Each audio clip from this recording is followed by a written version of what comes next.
What is up guys, it's your boy Solheim here, back with another Classic WoW video for Mists of Pandaria Classic, and by now some of you guys might be level 90 already. It just depends on how fast you're leveling. Either way, today we're talking about things to do at level 90. So when you get to level 90, or if you're there just now, well, today I just want to cover some things you can do at level 90, but I just want to preface you don't have to do everything, it just depends on how you play the game.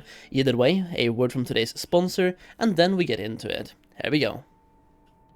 This video is sponsored by Solheim's Gold Guides. Available on Gumroad, these guides will teach you all you need to know about making gold in various versions of World of Warcraft.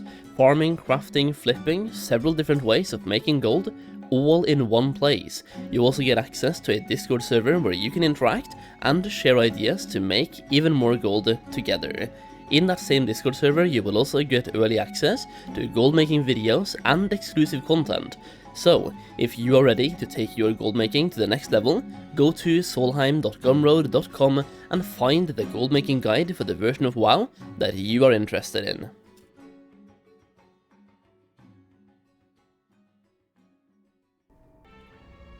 Okay, so now that you have all checked out the gold making guide, you're ready to make millions of gold in Mists of Pandaria, it's time to get into what to do at level 90.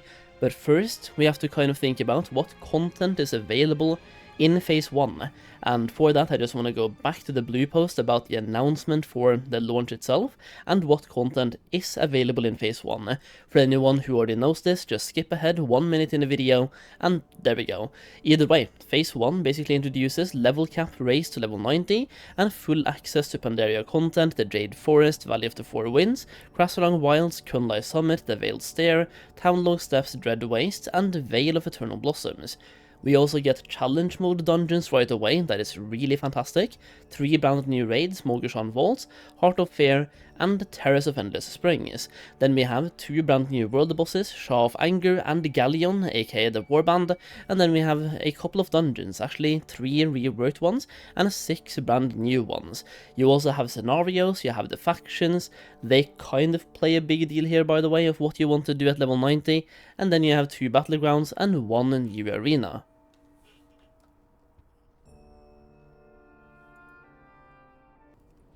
Now, if you are like me and planning to level at least one alt character or maybe many alt characters as well, one of the things you should do very fast after getting to level 90 is buying flying on your level 90 character and then talk to the flying trainer and he will sell you a book. Like if you go to this post right here, he will sell you a book called the Tome of Four Winds Flight. This is something you can send to your alt at level 85 to allow them to fly in Pandaria while you level them. This is different from Pandaria back in the day where you actually had to be groundbound until level 90 at all times. Now you can fly starting at level 85 as long as you have one level 90 character. And this book is account bound, so you can send it to a different server and even a different faction.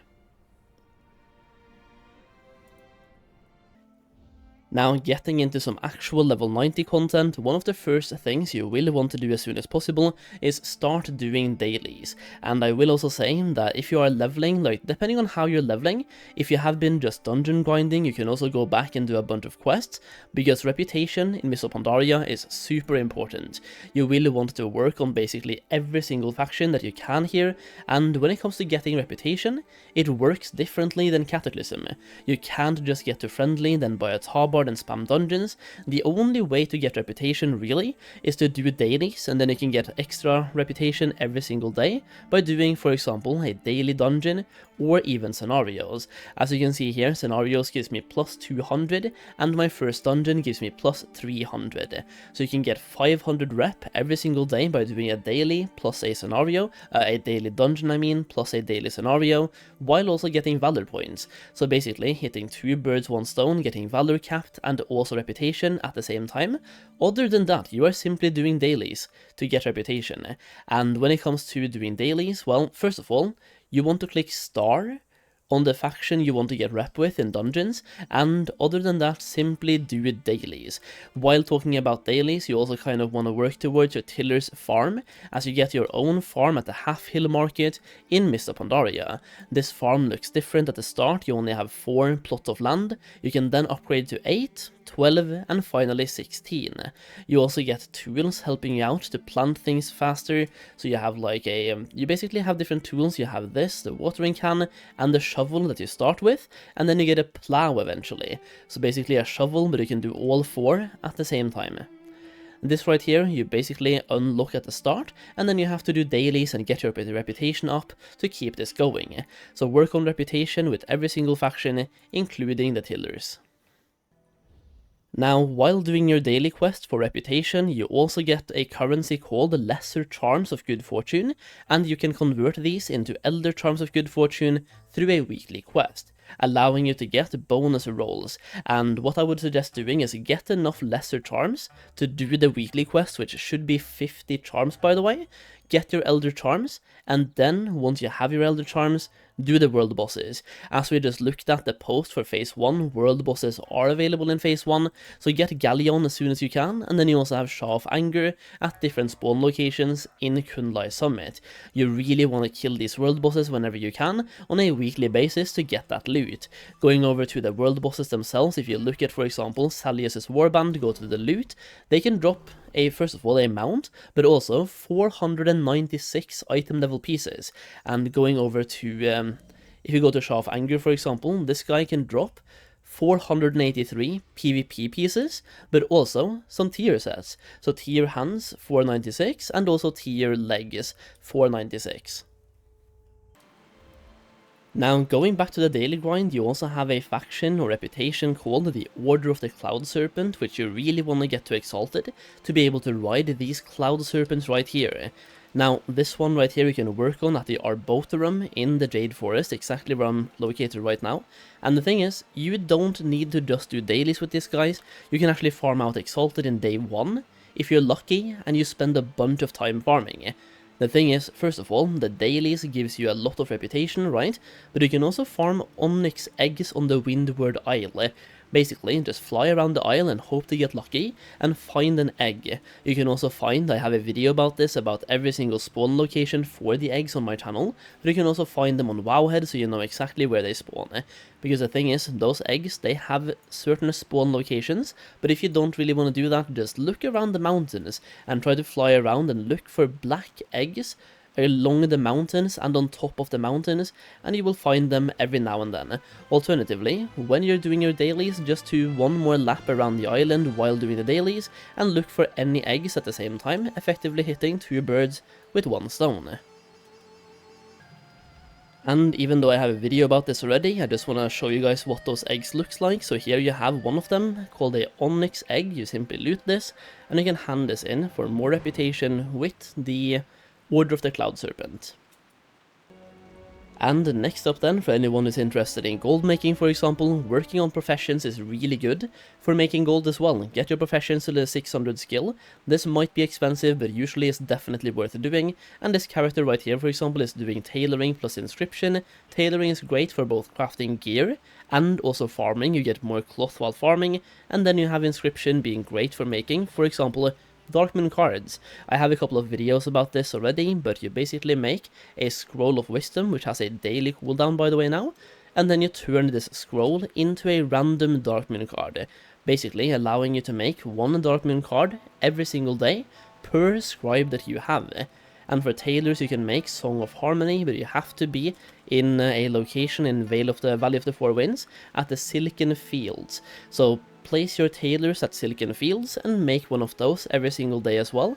It's not, it's this one, Imperial Silk. So getting your professions maxed out should definitely be a high priority, and then start making a bunch of gold as well. Now, one more thing, while you're doing everything else, like whether you're doing your dailies, whether you're farming, whether you are out there doing world bosses, you will spend a bunch of time simply flying around. And the thing is, you can pick up some very good treasures while flying around. Like for example, this dagger right here. And one thing I want to point towards is that this one right here is Bind on Account. It's level 86, 450 item level by the way, which is very good item level for level 90 even, and it's for level 86. So anyone who wants to have really strong alt characters in Mists of Pandaria, grabbing these is going to be super worth doing. You also have this one-handed sword, once again 450 item level, and bound to account. Going over to this one as well, bind to account staff, 450 item level, and all of those that are 450 item level you can find in the Dread Wastes. There are different add-ons to show you the locations as well, like you can see on my map, you can see many of the locations. Over here you have the Blade of Poison Mind located right here, we have a necklace over here as well, we have Malik's Stalwart Spear over here, we have this one, the Swarming Cleaver of Karos. This one is super popular. The thing with these though is that they are rare, and it's a world spawn, which means if I go and grab this one right here, like the sword, you can't grab it after me. It has a respawn time, so these will be incredibly camped, but they will be very good to have on your alt characters.